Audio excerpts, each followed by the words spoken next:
আর যখন তিনি বিলকিসের পা দেখলেন এবং বুঝলেন তা সাধারণ মানুষের মতো, তখন তার সন্দেহ দূর হয়ে গেল।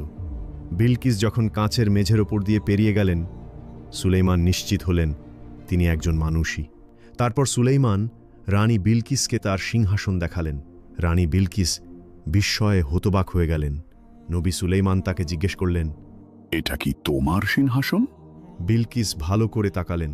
তিনি ঠিক কি বলবেন বুঝে উঠতে পারলেন না। সিংহাসনটা দেখতে হুবহু তার নিজের মতো, কিন্তু কিছু একটা বদলে গেছে।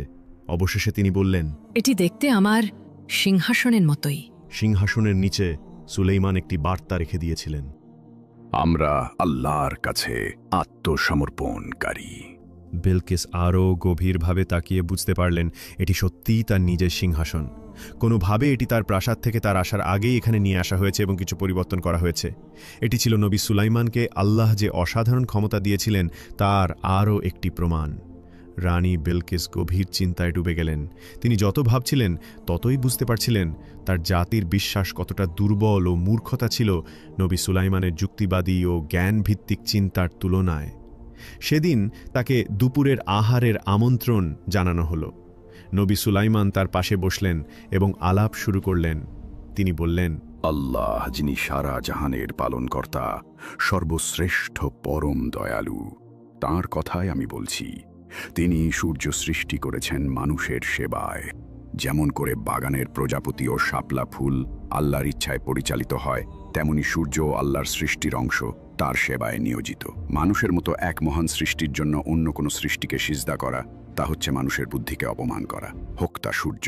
রানী বিলকিস তখন বুঝতে পারলেন তারা যাকে এতদিন উপাসনা করতেন সেই সূর্য আসলে শয়তানের তৈরি করা এক সুন্দর ফাঁদ ছিল। প্রথমবারের মতো সূর্যের উজ্জ্বলতা তার অন্তরে ম্লান হয়ে এলো, আর এক নতুন আলো যা কখনো অস্ত যায় না তার অন্তরে জ্বলে উঠল। ঠিক তখনই তার উপদেষ্টারা এসে বলল, সূর্য অস্ত যেতে চলেছে, এখন আমাদের প্রতিদিনের সূর্য পূজার সময়। হে মূর্খেরা, এখনো কি তোমরা বিশ্বাস করো সূর্য উপাসনার যোগ্য? শয়তান আমাদের সম্পূর্ণ বিশ্বাসকেই আমাদের কাছে সুন্দর করে উপস্থাপন করেছিল। এই স্থান ত্যাগ করো। নবী সুলাইমান কি বলেছেন তা না শুনেই উপদেষ্টারা ভয় পেয়ে গেল এবং দ্রুত সেখান থেকে সরে গেল। প্রথমবারের মতো রানীর হৃদয়ে এক উষ্ণ সুন্দর অনুভূতি প্রবাহিত হতে লাগল। এটা যেন রংধনুর রং, যা তার অন্তরের অনুভূতিগুলোর প্রতিফলন ঘটাচ্ছিল। রানী বিলকিস উপলব্ধি করলেন এখন সময় এসেছে ইসলাম গ্রহণ করার।